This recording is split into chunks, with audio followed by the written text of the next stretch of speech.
Welcome to episode 95 of Rubbish Talk with me, Alistair Meldrum. And myself, Jane Bond. And we're going to have a deep dive into waste tyres today, Jane. So talk all about tyres and recycling and what we should and shouldn't do with them. But before that, we're rapidly approaching our 100th episode and we are feeling obliged to do something a bit special. So if you get any ideas for what we should do, please drop us a note to hello@rubbishtalk.co.uk. How many dots was in there, Alistair? I know, there are too many dots in there. rubbishtalk.co.uk, that's the one. Mia did reach out to our 71 previous guests we've had on Rubbish Talk, and we've been a bit blown away by the responses and ideas from them all. So obviously we can't take all the ideas on board, but I think I'm angling towards 100 years of waste management episode, but I'm still probably okay for the 1990s onwards, but I'm not quite old enough for the rest. I don't know whether there's very many people who would could give us 100 years of waste management. We might need to look back at some records, and we need maybe some helpers to point us in the right direction. I'm fairly sure there's a CIWM guide to waste management. So one of the suggestions is to look at how waste management has changed through the years, but also look at the sort of regulatory and the support organisations and how they've changed through the years as well. Fingers crossed, if we get a wee bit of help from the network, we'll be able to do it. So watch this space. We've only got 5 weeks left, Jane. No pressure. It'll be fine, no worries. No pressure. Anyway, this week news. It's full of illegal disposal sites, Jane. I know. I tell you what, just looking on the BBC, and on the just on the news, and certainly waste has been in the news with all these illegal waste tips. And we started off with that big one in Kidlington, and now they seem to be finding all sorts of sites. And I think it was one where I think it says hundreds of illegal waste tips operating in England, including 11 super sites. So it looks like this BBC have got the bit between their teeth, and they're running with all these illegal sites containing tens of thousands of rubbish. This is more than 700 illegal tips. And Channel 4's worked out that the King's involved as well in one of them. Well, not quite the King involved, but he's on his land or something. Yeah, well, I was looking into that, right? And, at first I thought, that's shocking, given that the King is supposed to be all into sustainability and all that sort of stuff. But it looks like he just gets dumped these things.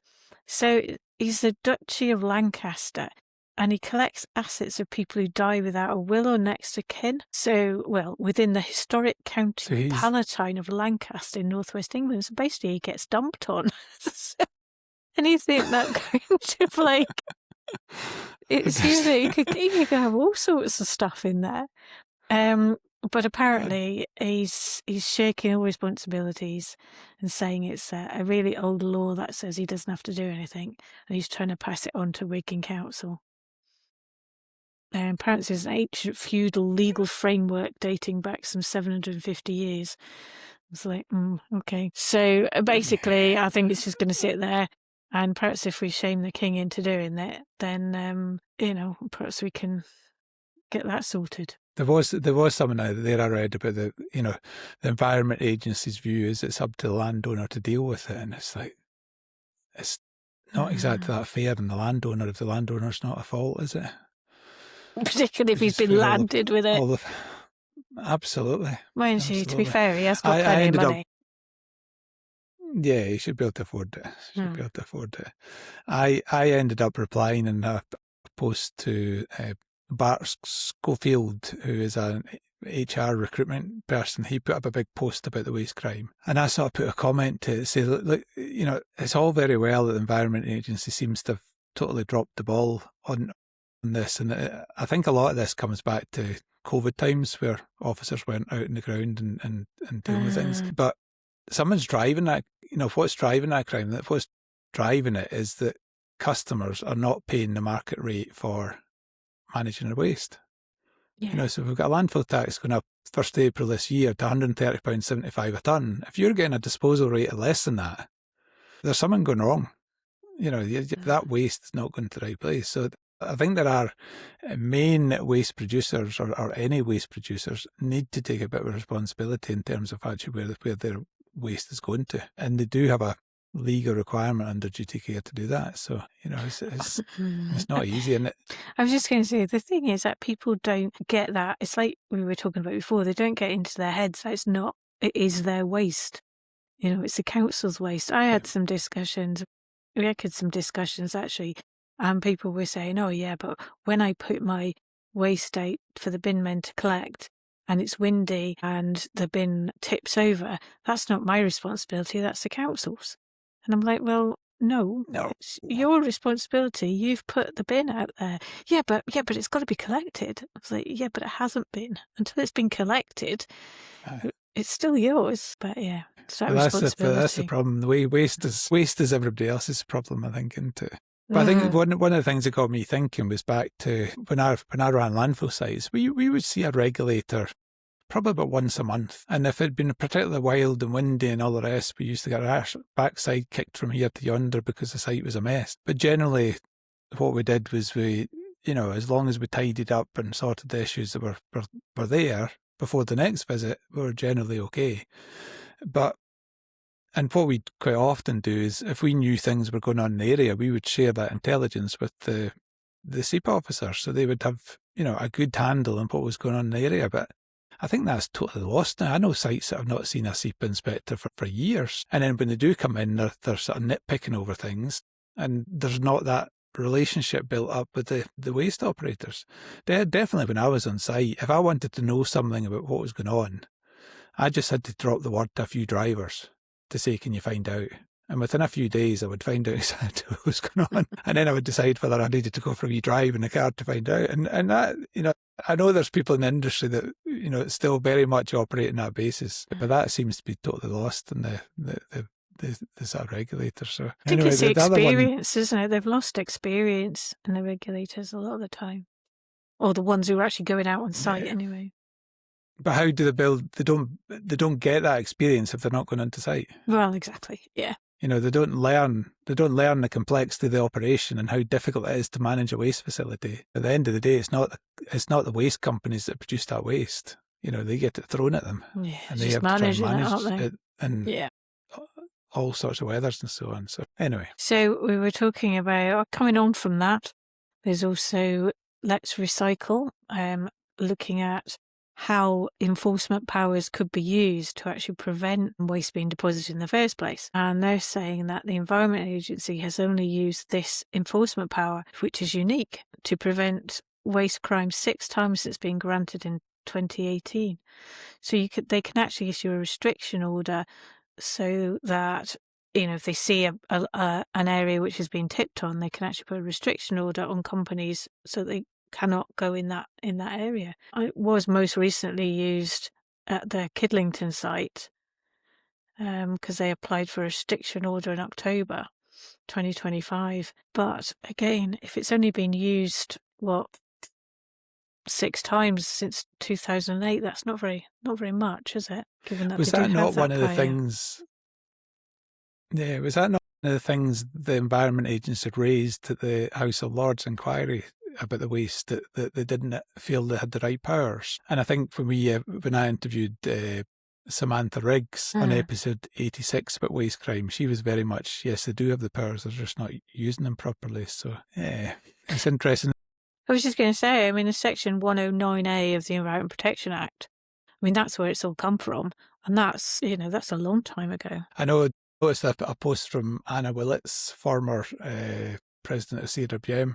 She put up a post to say that when she spoke to the House of Lords inquiry, they only mentioned Environment Agencies reported 6 sites of scale.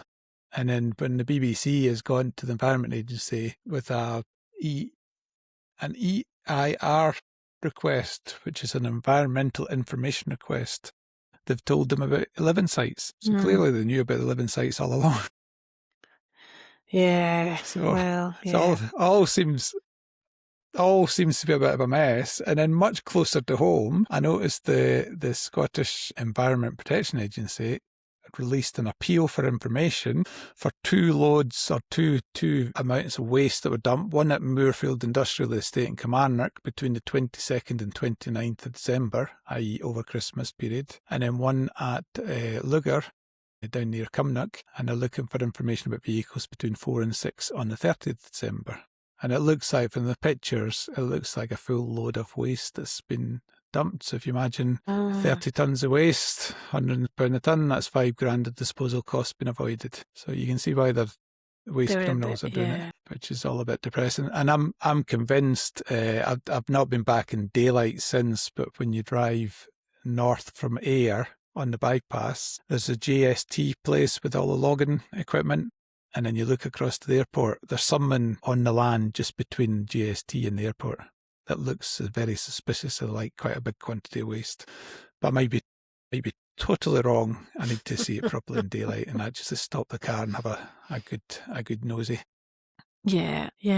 So I think it's just these places have been believed to have been dumped on. So perhaps if there's anybody out there who saw something suspicious, then there are ways of getting in touch. I think the only good news with all this is I think the press attention is highlighting things and is raising issues. So I think that's the only positive about it all. Possibly why the Environment Agency told them there were 11 sites at the BBC to give them a bit of a push. So what else have we got apart from this? I'm sure we were talking about the Biffa claim, that £51.4 million damages over Scottish DRS, and we haven't heard anything. I've not heard anything else, but you do wonder what's going to happen. Are Biffa relying on that money for anything, or it's been deathly quiet, hasn't it? There's been nothing. Yeah. Suppose they're contacting the legal team, and I was actually asked. I was in the gym the other day, and just somebody I know in the gym actually started asking me questions about this case. Really? And saying what was going on and so on. But I noticed the thing that caused the problem, and I probably shouldn't have talked about this because I can't remember all the detail, but the thing that caused the problem for the Scottish DRS with this Four Nations change of law that the UK government need to make, the Welsh government has now written to the UK government about needing to change the same thing to allow them to include glass in their DRS. We'll pick that up next week. I'll have a proper read of that. I just glanced at that earlier on and saw. So anyway, enough depressing things. I found a good interesting post the other day, which I hadn't really thought about. So a BBC article about scientists have made magnet recycling commercially viable. So I'd never thought about it. Magnets are seemingly really hard to recycle because they obviously stick to it. So if you try and shred them up, they'll not shred because they're stuck to the machine. Yeah, well, yeah, you so don't what think... they've done, what they've somehow managed to work out is if they pass hydrogen over them, the magnet disintegrates into non-magnetic powder, and then they can recycle it. So they've scaled this up from a lab trial to a full-scale trial. And I reckon they can recover as much as 2 tons of powder a day from scrap. So, okay. Because you find magnets everywhere, don't you? You find magnets everywhere. I always remember at the landfill site that we had on the compactor, the operator managed to get a magnet. It was only small, it was about the size of 50p piece. And they literally could not prise this magnet. It was so strong and so powerful, they could not prise it off the machine. And eventually they got it off the machine. And then one day, one of the operators dropped a £10 hammer down the leachate well as a brand new hammer. And the operator machine was desperate not to give up on this hammer. So he drilled a hole into this magnet, tied a string to it or a bit of rope to it, dropped this magnet down this well for 30 metres into the landfill site, and managed to attach his hammer and pull his hammer back up to the top and recovered it. That's impressive. That's a good story, that. But I was always convinced that magnets were the one strength, but seemingly you can get strong magnets and weak magnets. So there we go. You learn something every day, don't you? Every day is a skill day.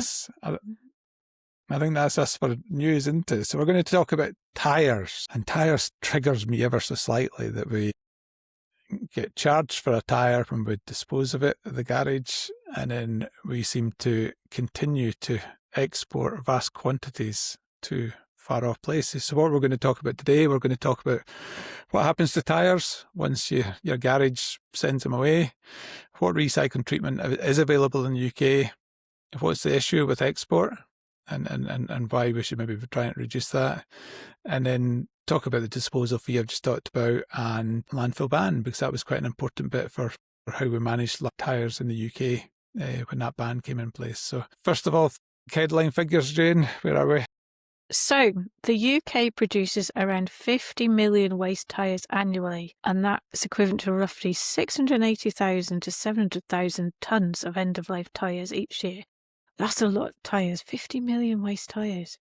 That's a lot of tyres. It's a hell of a tyre. It is, and you just kind of think, well, with these round rubber things, what on earth do you do with them? So it's annually that's rising. It kind of suggests it's rising by about similar annual rising. So yeah, so there's a lot of tyres, and they're rising because we've got more cars. Everybody's got cars.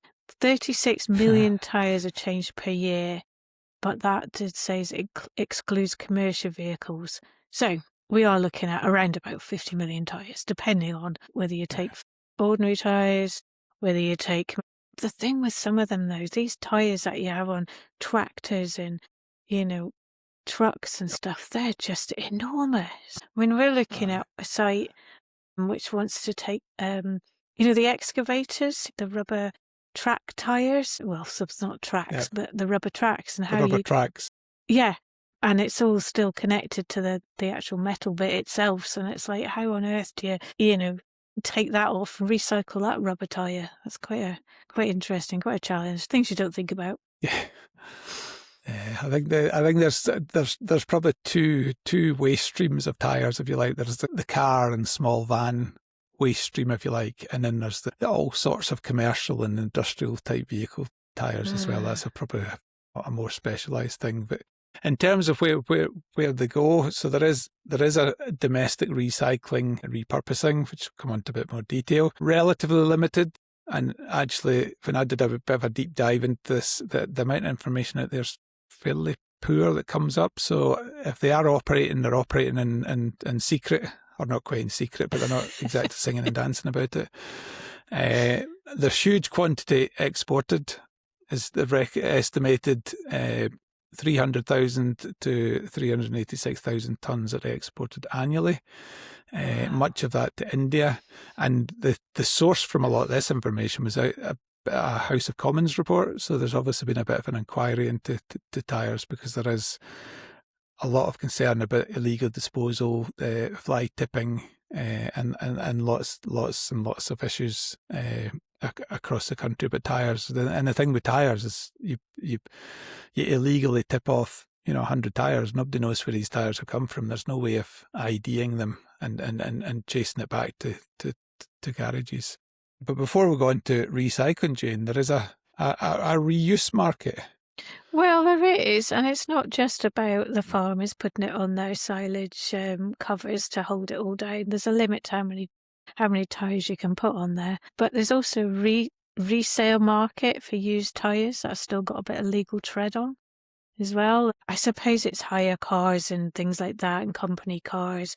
One tyre's a bit rubbish, so they take the whole lot off, and the other three might be all right. So there's also retreading, so new tyres, new treading on old tyres basically, and then some retreaded, and then rather than recycling to crumb material, it says about 15 to 50%, especially of suitable tyres, which seems quite a wide range. But I suppose your truck and bus tyres, I mean, they're going to be really expensive, so if you can retread those, that saves a bit of money anyway. Yeah, most of the retreadings in the large tire, bus and vehicle tires, you don't get a huge amount of retreading in car tires. I don't think it's just financially viable to retread it. You don't really see.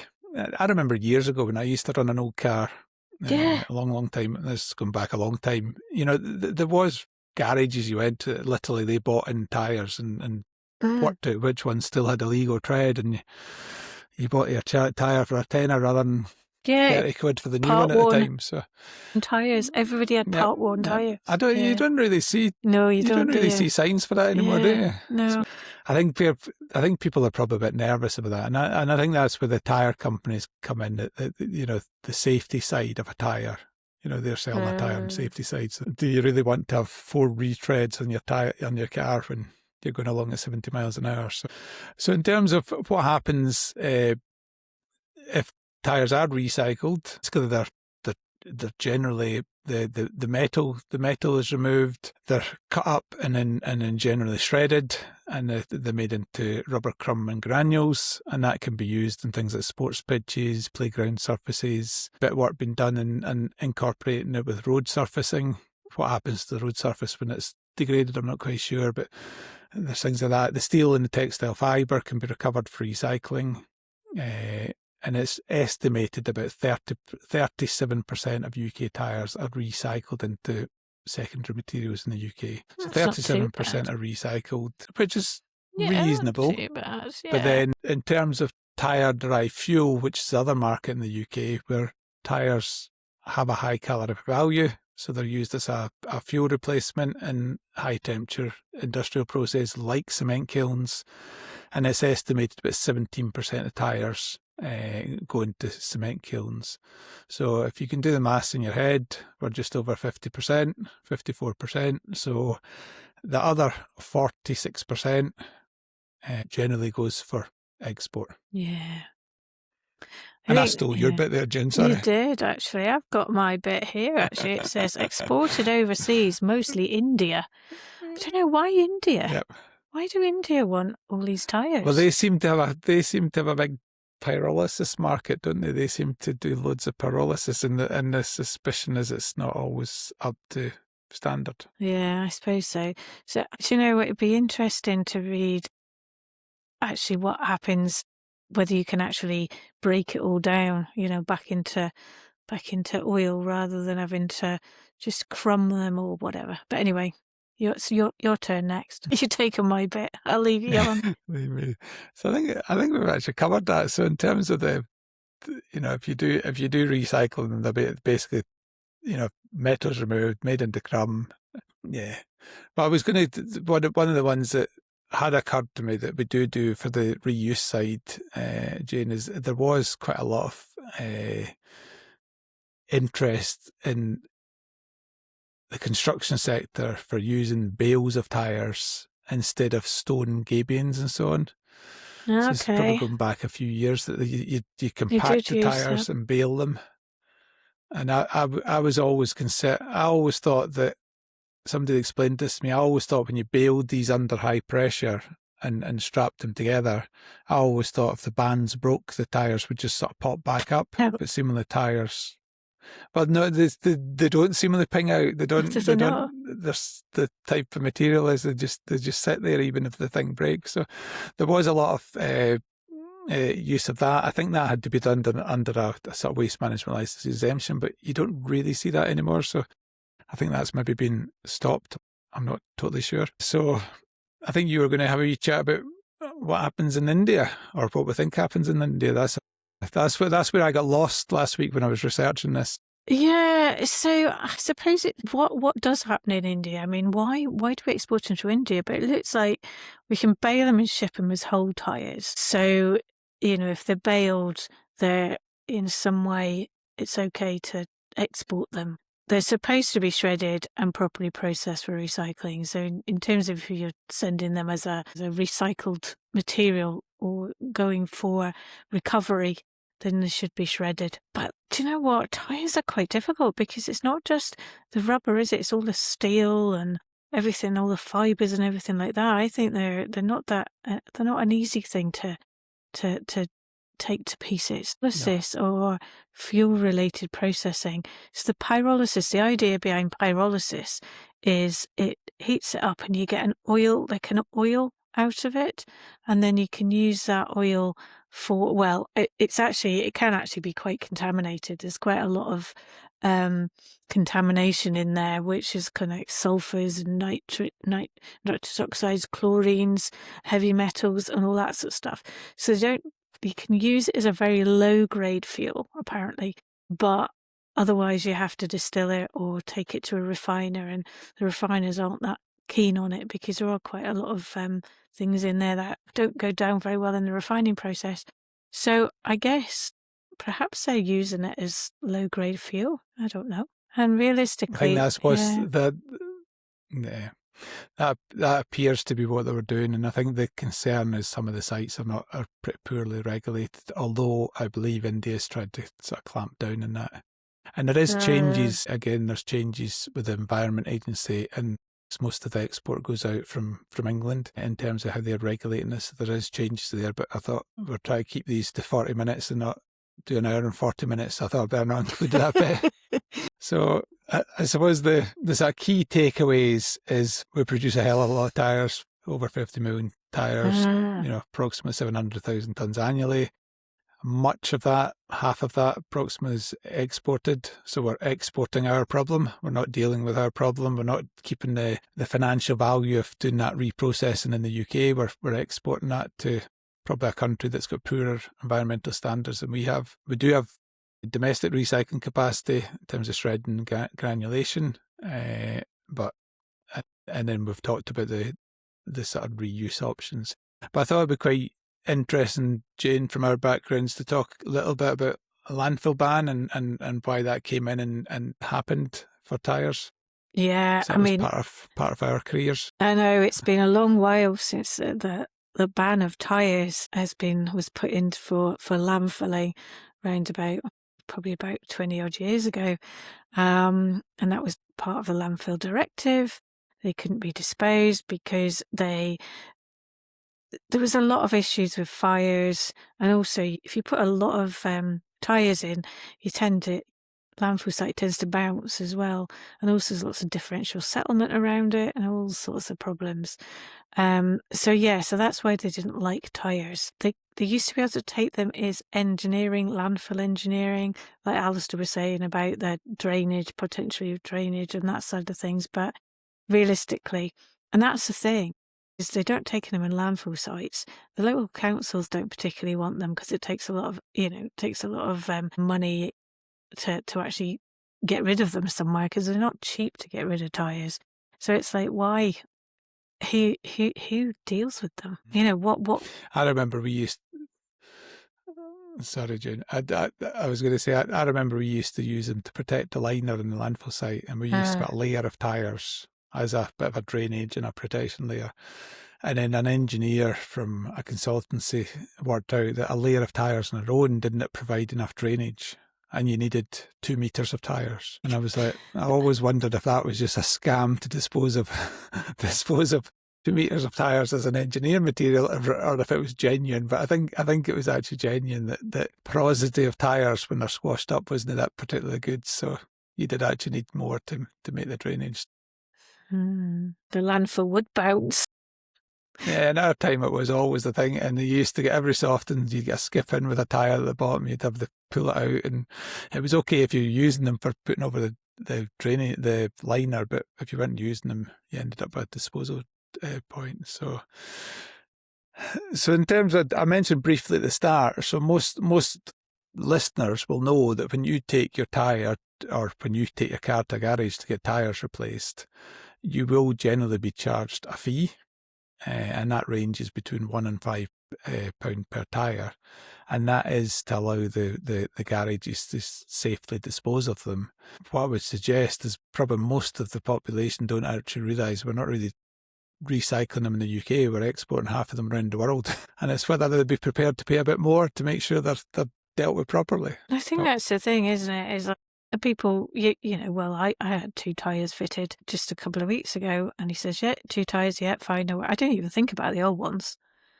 So they've taken them away, and hopefully they're treating them correctly. But who regulates that then, June? Who's the... Well, who's head for the regulation? Well, again, it's all the Environment Agency, isn't it? It's England. We've got Environment Agency, Wales, National Resources Wales, Scotland, we've got SEPA, Northern Ireland, the Northern Ireland Environment Agency. So they enforce the waste storage and handling and waste carriers, recycling, all that, duty of care, permits for treating or recycling tyres. So I know, we've got a client who recycles tyres, and they've got a ESA permit, environmental authorization Scotland regulations permit. Regulations. That's right, regulations permit. So they've got a permit to take in tyres, chop them up, crumb them, and then bale them. So, but again, that's just part way there, and that's all regulated through SEPA. So yeah, I guess it's just trying to see how many I don't know how many facilities there are. I know when I was looking through all of this, the amount of facilities that actually treat it from pyrolysis is very, very few in the UK. I think there's about one or two. Yeah, I certainly know that it's certainly in Scotland. There's certainly something going on at the moment with exemptions and export in England at the moment, Environment Agency. And I'll be honest, never had time to look into that. But in Scotland, we had a big issue with we could use our waste management licence exemption, and there was a lot of activity where operators were basically renting out warehouses, filling it with tyres, and then abandoning it.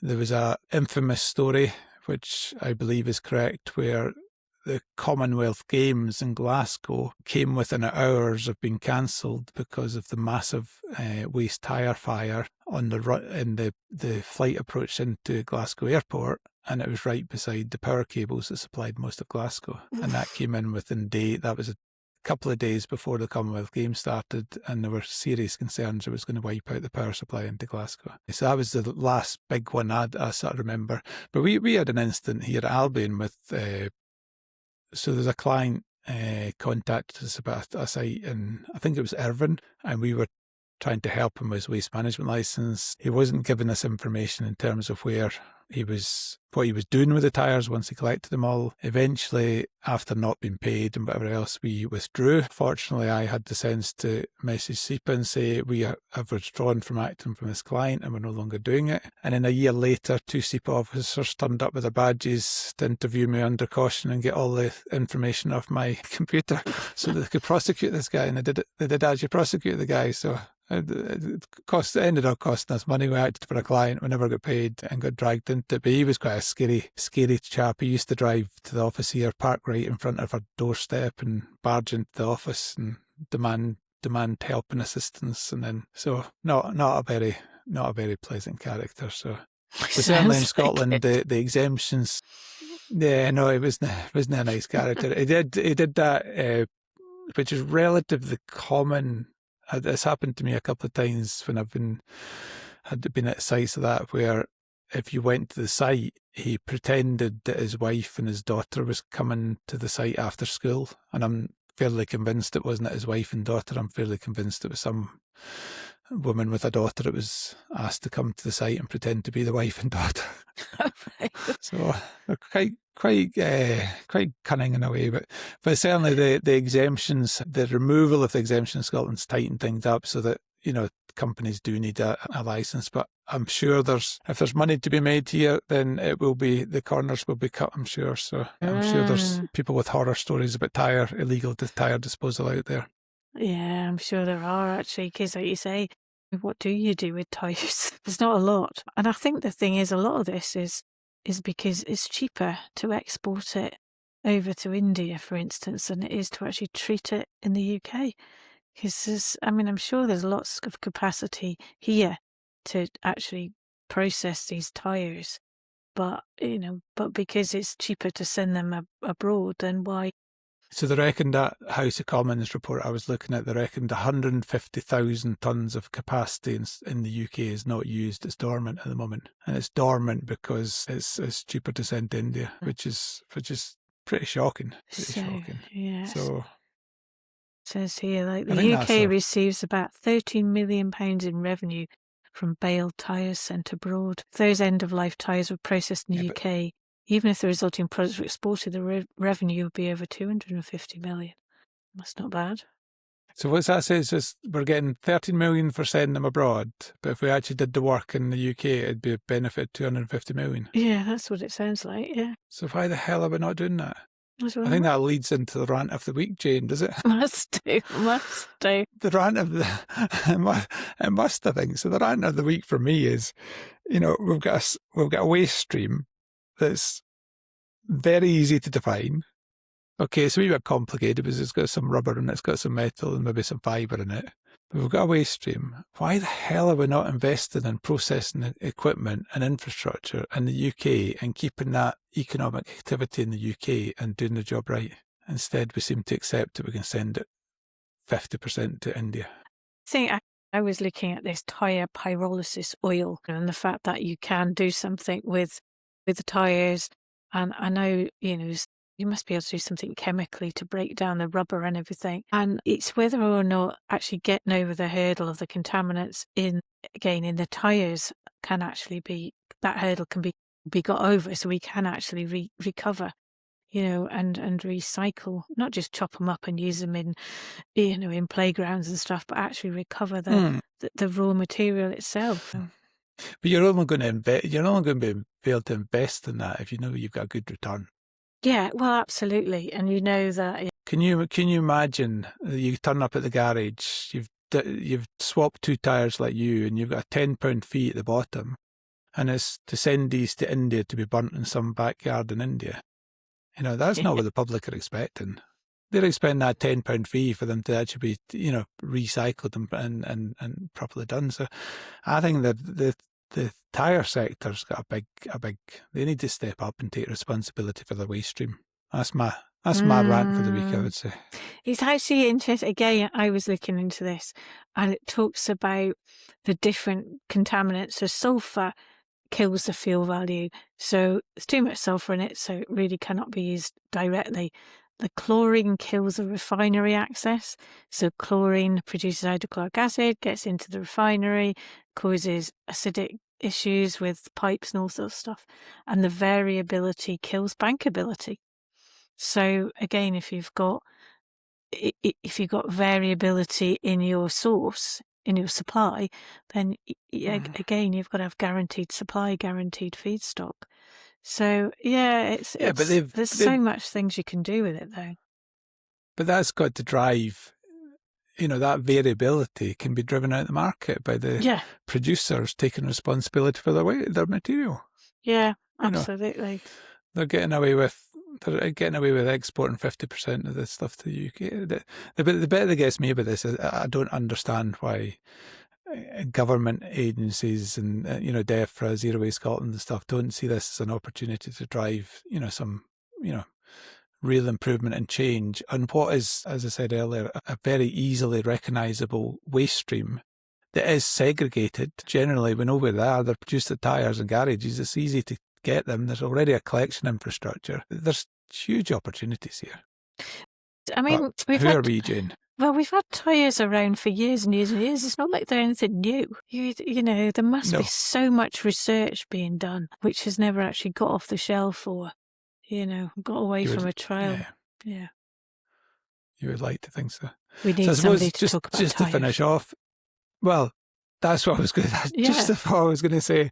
If there are any experts listening, and you've got some novel processes, you want to chat a bit more detail and share your knowledge about all the issues, because I'm sure we've only scratched the very surface of the tyre issues. I know I disappeared down a rabbit hole, and I think Jane did as well when we were trying to research this topic. We know a little bit about it, but I'm sure there's lots of experts out there who would love to hear from you. So I think we're going to keep the car theme or the vehicle theme, and we're going to do end-of-life vehicles next week, Jane. So that'll be our homework to do. Okay, no worries. See you next week. Thank you very much. Cheers. Thanks for tuning in. We hope you enjoyed this episode. See you again next Thursday at 4 p.m. Don't forget to follow, share with friends, and send us your feedback at hello@rubbishtalk.co.uk.